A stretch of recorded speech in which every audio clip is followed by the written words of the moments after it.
सरकार पे भरोसे मत रहिए, सरकार को मजबूर करिए कि वो हमारे भरोसे रहे। देश की संसद में रात की 1:30 बजे तक बैठता हूं हमारे आदिवासी भाइयों की आवाज उठाने के लिए, तो यहां पर मुझे 5 बजे तक बैठने में कोई दिक्कत नहीं है।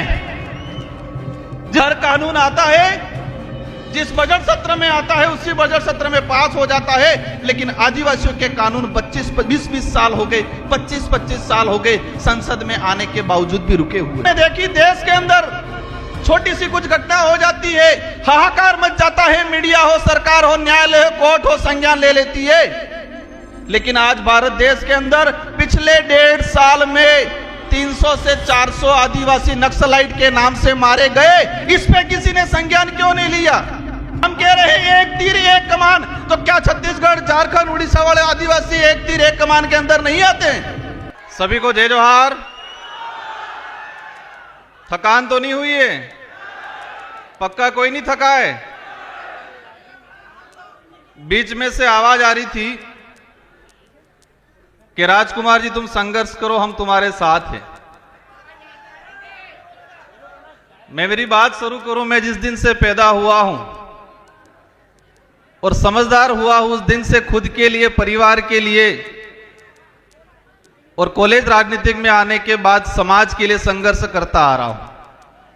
और जब तक ये सांसें रहेगी, ये संघर्ष जारी रहेगा। और आप जैसे साथियों का विश्वास, आप जैसे साथियों का जो हमारे प्रति आशा उम्मीद है, ये उम्मीदें और आशा विश्वास मुझे और मेरे जैसे साथियों को और ताकतवर बनाने का काम करती है। मैं इस कार्यक्रम को सफल बनाने के लिए कई दिनों से इस पांडाल को, इस जगह को व्यवस्थित बनाने वाले और इस पांडाल में बैठने की व्यवस्था करने वाले वॉलंटियर साथी, गाड़ियों की पार्किंग की व्यवस्था करने वाले वॉलंटियर साथी, इस आयोजन को दिल से, सच्ची नीति के साथ सफल बनाने वाले सभी साथियों को धन्यवाद देना चाहूंगा। 33वें आदिवासी सांस्कृतिक महासम्मेलन, इस सम्मेलन में पूरे देश के आदिवासी समुदाय इस हमारे पांडाल में विराजमान है और सुबह से लगा के अनेक सोपानों के अंदर कार्यक्रम सफल हुए। 1-1:30 बजे हम पहुंचे और तब से अनेक वक्ताओं को सुना। आपने भी सुना, मैंने भी सुना। सबने अच्छी अच्छी बातें की, अधिकतर बातों पे तालियां बजी, अधिकतर बातों पे जयकारे लगे। एक बात कॉमन निकल के आई कि हमें संघर्ष करना है। सभी वक्ताओं की तरफ से जो बात आई उसमें एक कॉमन निकल के आई कि हमें संघर्ष करना है। और यह संघर्ष किस लिए करना है? अपने समाज के हक अधिकारों के लिए करना है, जल जंगल जमीन बचाने के लिए करना है। और फिर बात आई कि संघर्ष कैसे करेंगे? तो एकजुट होंगे तो संघर्ष होगा, ये बात आई। फिर नारे लगे, एक तीर एक कमान, आदिवासी एक समान। हम जिस मंच से, जिस जगह से हम बोलते हैं, हम जहां खड़े हैं, हम जहां बैठे हैं, अगर इस शब्द की यही पालना नहीं होती है तो संगठित नहीं हो सकते। और संगठित नहीं हो सकते तो हम संघर्ष नहीं कर सकते हमारे हक अधिकारों के लिए। साथियों, इस देश के अंदर 2011 की जनगणना के हिसाब से 140 करोड़ के आसपास पॉपुलेशन है और इसमें आदिवासियों की बात आती है। 10 करोड़ 43 लाख आदिवासी समुदाय जो रिकॉर्डली है। 3 से 4 करोड़ आदिवासी अपने कागजी आदिवासी प्रमाण पत्र लेने के लिए संघर्ष कर रहा है देश में। आज 2026 है और 2026 के हिसाब से अगर बात करें तो भारत देश के अंदर रिकॉर्डली जो आदिवासी है 13 करोड़ के आसपास है और 5 करोड़ के आसपास संघर्ष कर रहा है। नॉर्थ ईस्ट का देख लो, साउथ का देख लो, हमारे गुजरात का देख लो, महाराष्ट्र का देख लो। और जो 13 करोड़ आदिवासी है इनमें से अधिकतर संघर्ष कर रहे हैं। मेरे राजनीतिक जीवन में मुझे 2 बार विधायक बनने का अवसर मिला मेरे विधानसभा क्षेत्र की जनता की ओर से, और आप जैसे साथियों की बदौलत मेरे संसदीय क्षेत्र बांसवाड़ा डूंगरपुर की जनता की वजह से मुझे सांसद बन के अवसर मिला। मैं बैठे बैठे विचार कर रहा था, कई साथी पूछ रहे थे राजकुमार जी आपका नंबर कब आ रहा है।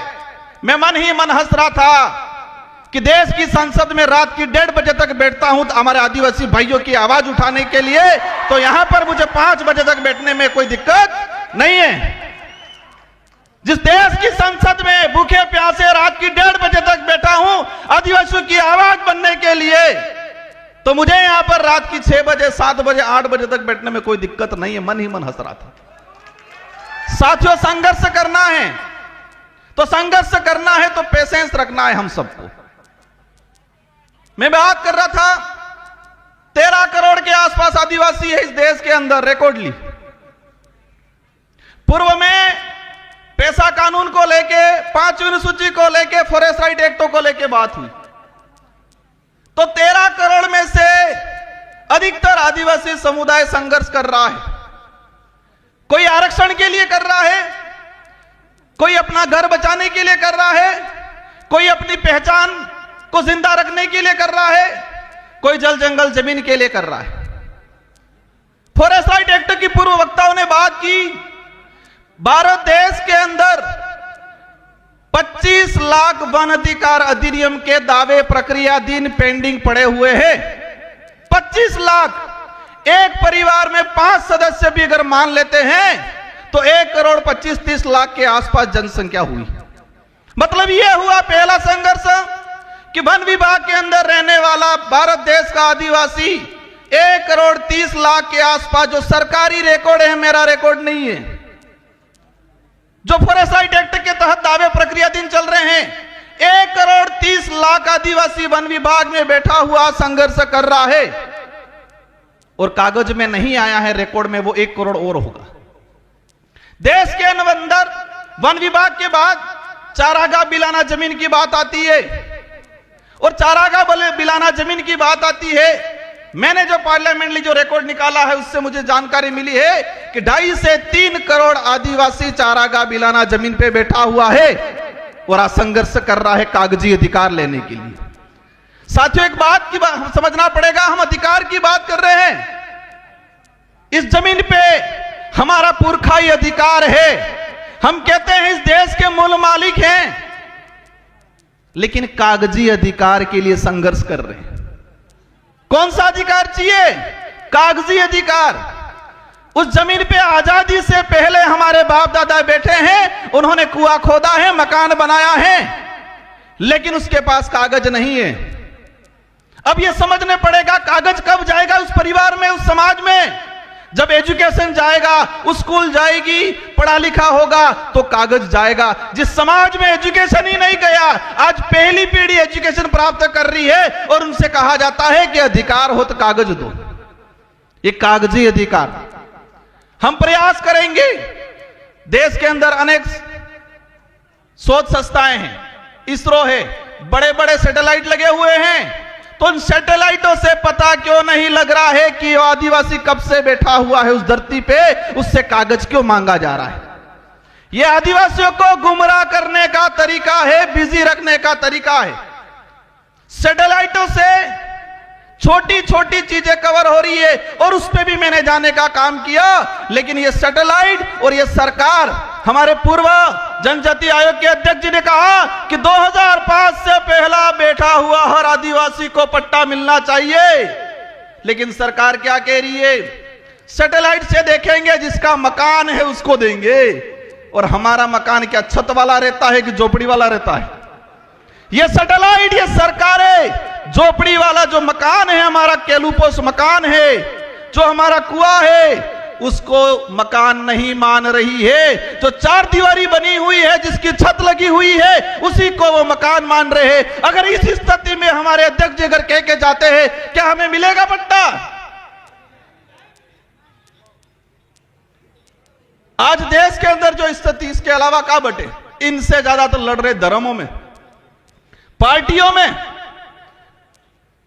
कोई हिंदू बन गया, कोई ईसाई बन गया, कोई बौद्ध बन गया, कोई जैन बन गया, कोई मुस्लिम बन गया।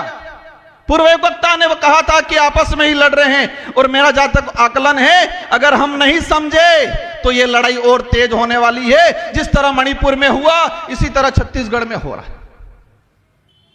आज एक चीज हमने देखी, देश के अंदर छोटी सी कुछ घटना हो जाती है, हाहाकार मच जाता है, मीडिया हो, सरकार हो, न्यायालय हो, कोर्ट हो, संज्ञान ले लेती है। लेकिन आज भारत देश के अंदर पिछले 1.5 साल में 300 से 400 आदिवासी नक्सलाइट के नाम से मारे गए। इस पे किसी ने संज्ञान क्यों नहीं लिया? इस पे यहां पर भी बात नहीं हो रही है। हम कह रहे हैं एक तीर एक कमान, तो क्या छत्तीसगढ़, झारखंड, उड़ीसा वाले आदिवासी एक तीर एक कमान के अंदर नहीं आते हैं? सलमा जुडो चला 2005 से 2008 तक छत्तीसगढ़, झारखंड के अंदर। मैंने पार्लियामेंट में क्वेश्चन लगाया, सरकार को पूछा कि सलमा जुडो चला अभियान, कितने आदिवासी मरे? सरकार कह रही है हमारे पास कोई फेक आंकड़ा नहीं है। इंसान मरा है, भारत देश का नागरिक मरा है, और सरकार कह रही है कि हमारे पास पूर्ण कोई आंकड़ा नहीं है। हजारों बहन बेटियों के साथ बलात्कार हुए थे सलमा जुडो में। उस समय भी अभियान यही चला था, नक्सली उन्मूलन। आज भी अभियान चलाया जा रहा है, नक्सली उन्मूलन। अगर नक्सली उन्मूलन होना था 2005 से 8 तक सलमा जुडो चलाया, तब क्यों नहीं हुआ? आज अभी चला रहा। मैंने देश के गृह मंत्री जी से भी यह सवाल लगाया, पूछा है कि जिस आदिवासी 14 साल की बच्ची को हाथ में हथियार मिला है, क्या वो पैदा होने से पहले ही हथियार लेके आई थी? क्या बात? 14 साल, 15 साल की बच्ची, वो चाइना के हथियार हैं। आप सभी न्यूज चैनल में देख रहे होंगे, जो हथियार आदिवासियों से बराबर हो रहा है, क्या वो आदिवासी चाइना जाके हथियार लेने गया? उन आदिवासियों को हथियार पकड़ाने वाले कौन उद्योगपति है, कौन राजनेता है? जब तक इनका खुलासा नहीं होगा, आदिवासी इधर भी रहेगा, फौज में भी आदिवासी, उधर भी आदिवासी। मर कौन रहा है? आदिवासी मर रहा है। आदिवासी नहीं होती, देश का किसान कौम का, गरीब कौम का आदमी मर रहा है, वो भी फौज में कौन जाएगा? क्या उद्योगपति अडानी अंबानी का नेता बेटा जाएगा फौज में? आज देश के अंदर हजारों हेक्टर, लाखों हेक्टर जमीन पिछले 5 सालों के अंदर लीज पे दिए फॉरेस्ट। एक चीज देखा, मेरे अंदर भी पहले डर था, जो कोई कार्यक्रम कराते उनको भी डर रहता है कि कोई कुछ बोल नहीं दे, पीछे हमारे को पुलिस पूछेगी। डर से लड़ाई नहीं लड़ी जाएगी। डरोगे तो मरोगे। हम सच्चाई के लिए लड़ रहे हैं तो लड़ना पड़ेगा। अगर हम जो बात बोल रहे हैं सरकार लिख के दे दे ये गलत है, जो बात हम पार्लियामेंट में बोल सकते हैं वो बात इस मंचों से भी होनी चाहिए आप लोगों के द्वारा। मैंने कहा था मुझे बारी नहीं मिलेगी चलेगा, मैंने यह भी कहा था कि मुझे नहीं बोलना, मैं सुनना चाहता हूं। साथियों, मैंने पिछले सम्मेलन आयोजन कमेटी का सम्मान करता हूं सभी का। मैंने पिछली बार में कहा था कि हम जो हर साल आयोजन करते हैं, जितने जो वक्ता अपनी बात रखते हैं, एक मेमोरेंडम बनाए, प्रस्ताव बनाए और वही डेलीगेशन राष्ट्रपति से मिले, प्रधानमंत्री से मिले, सारे राज्यों के मुख्यमंत्री से मिले। ये करना पड़ेगा। बाकी हम सांसद बन जाएंगे, विधायक बन जाएंगे, इनमें से बेटे फिर जो जिनके मंशा है वो बन जाएंगे, होना कुछ नहीं है। देश के अंदर 47 आदिवासी सांसद आते हैं। मेसा कानून 2.5 से 3 करोड़ आदिवासी नगर निकाय, नगर पालिका क्षेत्र के अंदर आज अतिक्रमणकारी के रूप में उसकी पहचान की जा रही है। 2.5 से 3 करोड़ आदिवासी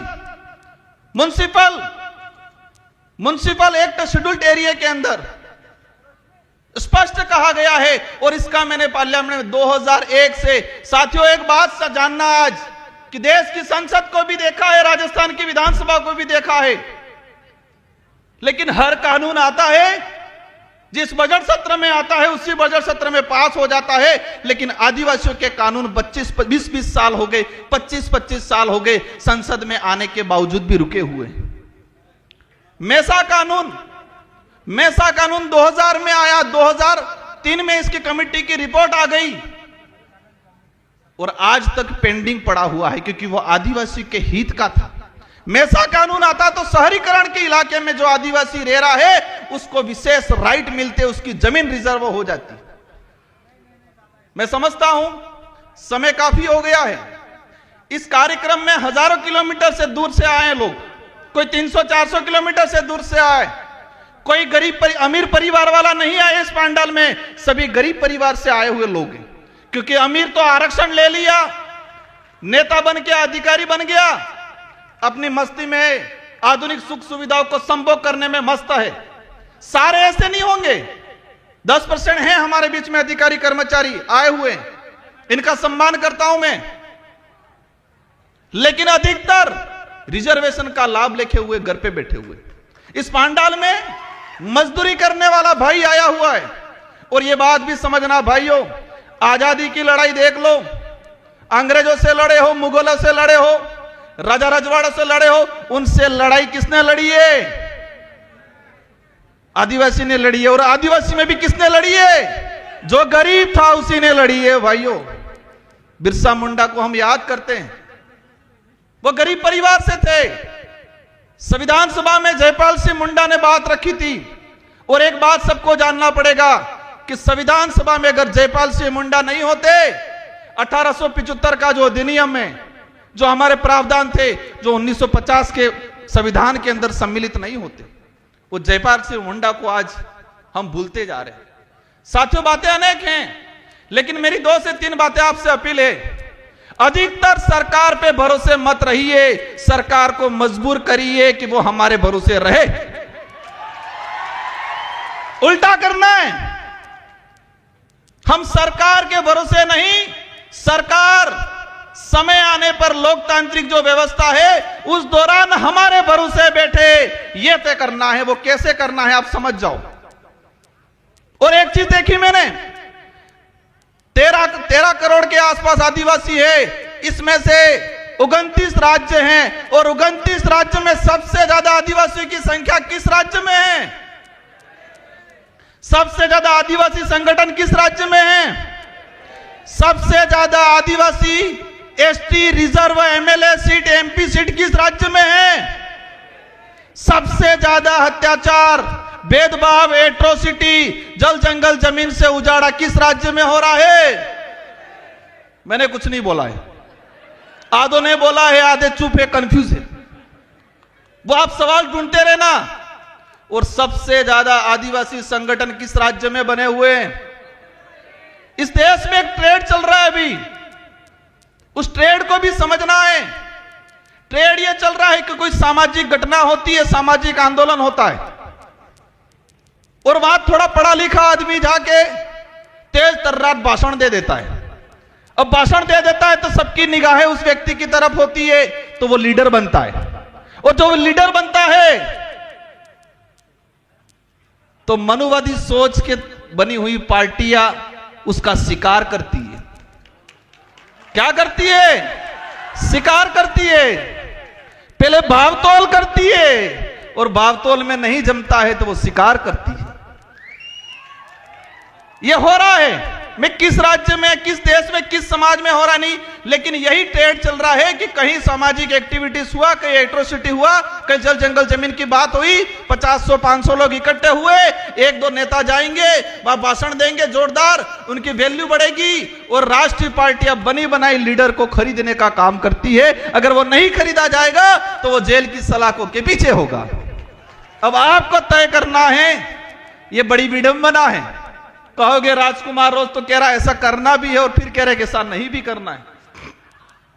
ये कंफ्यूजन है, ये बड़ी विडंबना है कि हमें सही व्यक्ति को, सही विचारधारा को कैसे चॉइस करना, ये आप पे छोड़ के जाना चाह रहा हूं। हमें विवेकशील बनना है, सोचने समझने की शक्ति डेवलप करनी है। यह बात जरूर है कि आदिवासी समुदाय बोला है, लेकिन इस समुदाय को कुछ लोग इस बोलेपन का फायदा उठाते हैं। और अंतिम में एक बात कहना चाहूंगा कि मेरे लिए तब सुनोगे आप, मेरा साथ तब दोगे, मैं सही नीति पे चलूंगा, सही बात के लिए लड़ूंगा, मेरी कथनी और करनी में अंतर आएगा, उस दिन राजकुमार रोध की भी नहीं सुनी जाएगी।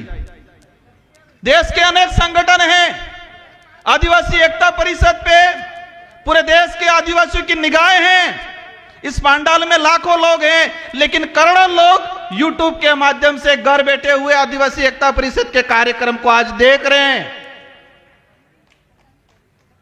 वो हमारा अध्ययन कर रहे हैं। मेरा अनुरोध है, इस छवि को बरकरार रखना, यह कारवा बढ़ना चाहिए। हमें स्वच्छ सही नीति से इस संगठन को चलाना है। मैं एक आदिवासी समुदाय का एक मामूली आदमी होने के नाते मेरा हमेशा सहयोग रहेगा। विचारधारा उद्देश्य कुछ हो सकते हैं अलग, लेकिन आदिवासी समुदाय के हक अधिकार, उनको एकजुट करने की बात आएगी, राजकुमार रोध खड़ा रहेगा। लेकिन मेरा हाथ जोड़ के अनुरोध है कि कथनी और करनी में अंतर मत आने देना, नीति सही रखना। अगर नीति में मेरी और कथनी करनी में, मेरा उदाहरण ले लेता हूं, फर्क आ गया, समाज आज कारवा है, लेकिन नीति और करनी और कथनी में अंतर आ गया, पीछे कोई नहीं मिलेगा कुछ समय बाद। इस बात को ध्यान रखना सभी। समाज को जरूरत है। समाज हर बार ठगा गया है, हर व्यक्ति से ठगा गया है, हर संगठन से ठगा गया है। हम प्रयास करते हैं, हम सबको मिलकर प्रयास करना है, क्योंकि एक बार कोई लीडर बनता है और वो कोई गड़बड़ कर देता है, समाज ठगा हुआ महसूस करता है। कोई संगठन बनता है, उस संगठन से आस लगती है, अगर वो संगठन कथनी और करनी में अंतर कर देगा तो समाज ठगा हुआ महसूस करेगा। भाइयों, आजादी के बाद से हजारों बार आदिवासी समाज ठगा हुआ है, व्यक्तियों के द्वारा, संगठनों के द्वारा। हम प्रयास करो, आप ज्यादा कुछ नहीं कर पाओगे, चलेगा, लेकिन कथनी और करनी में अंतर मत आने देना और सही नीति से, निष्पक्ष नीति से हमें आगे बढ़ना है। इन्हीं शब्दों के साथ आप सबको धन्यवाद, आभार। जय जोहार, जय भारत, जय भील प्रदेश, जय संविधान। एक तीर एक कमान, एक तीर एक कमान, इस नारे की भावना है, उसको जिंदा रखना। जय जोहार।